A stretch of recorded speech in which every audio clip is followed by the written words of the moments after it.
All right. Hey, everyone. Welcome back. Today, we're going to be diving into something pretty fascinating, Yeah, it should be interesting. really important for a lot of people out there. Right. We're going to be talking about how exercise during pregnancy can help prevent serious health complications. Yeah, it's not intuitive. You think pregnancy, you think take it All easy. right. Put your feet up, relax. Exactly, exactly. But there's a lot of really good evidence coming out about how important staying active is. Absolutely. So we're going to be focusing specifically on gestational hypertension and preeclampsia. Two big ones. Two big ones. And, these are things that can pop up during pregnancy Yep. and cause some pretty major consequences. Sure, for both mom and baby. Yeah. Yeah.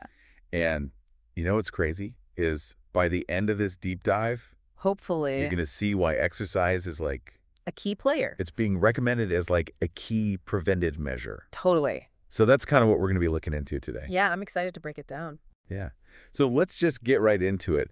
Can you give us kind of a quick rundown of what gestational hypertension and preeclampsia actually are? Yeah, so gestational hypertension, we call it GH. Okay. Basically, it's high blood pressure that develops after 20 weeks of pregnancy. Right. And so it can actually be a precursor to preeclampsia, Gotcha. which is PE, and that is high blood pressure plus signs of damage to other organ systems. Okay.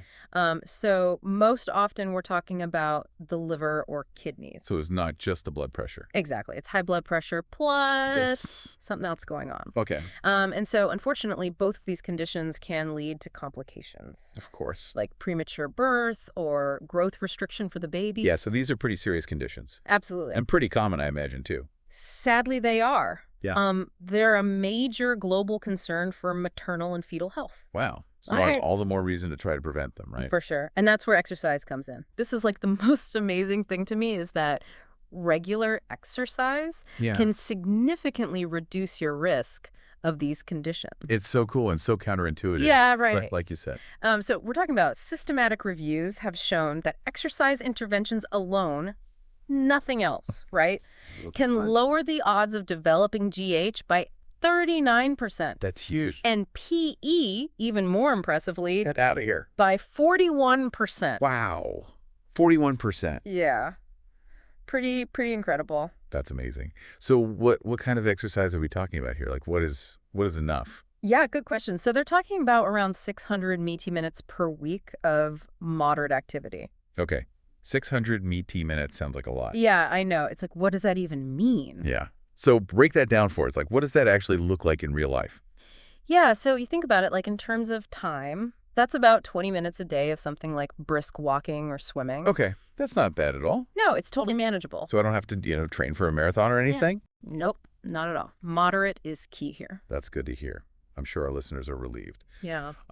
Okay. So how does exercise actually do this? Like, what's the mechanism here? Yeah. So there's a few things going on. One is that it really impacts your blood vessels. It improves what we call endothelial function, Okay. which is just a fancy way of saying how well your blood vessels can widen and relax. Okay. So if you think about it, it's like stretching out a rubber band. Okay. Right. That flexibility is key for healthy blood pressure. That makes total sense. So it's like exercise is like a reset button for your blood pressure, helping those vessels relax and flow smoothly. Exactly. You're getting it. Okay, so that's one way. Are there other mechanisms at play here? Yep, there are. Exercise also helps balance your autonomic nervous system. Okay. Remind me what that is again. Right, so that's the part of your nervous system that controls things like your heart rate, your blood pressure, all that good stuff. And, pregnancy can kind of throw it out of whack. Yeah, for sure. Hormones are going crazy. Exactly. And that can lead to those spikes in blood pressure.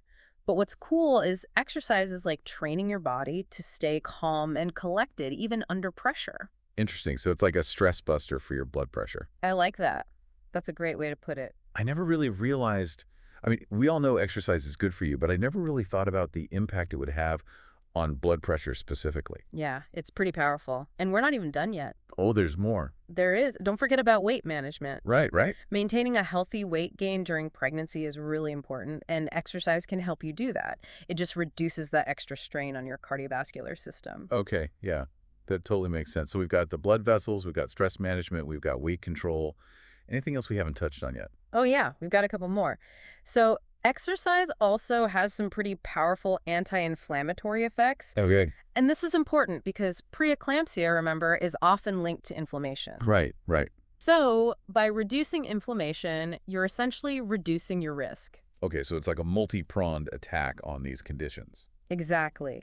And lastly, we got to give a shout out to the placenta. Exercise actually helps enhance placental function. Interesting. So what does that mean exactly?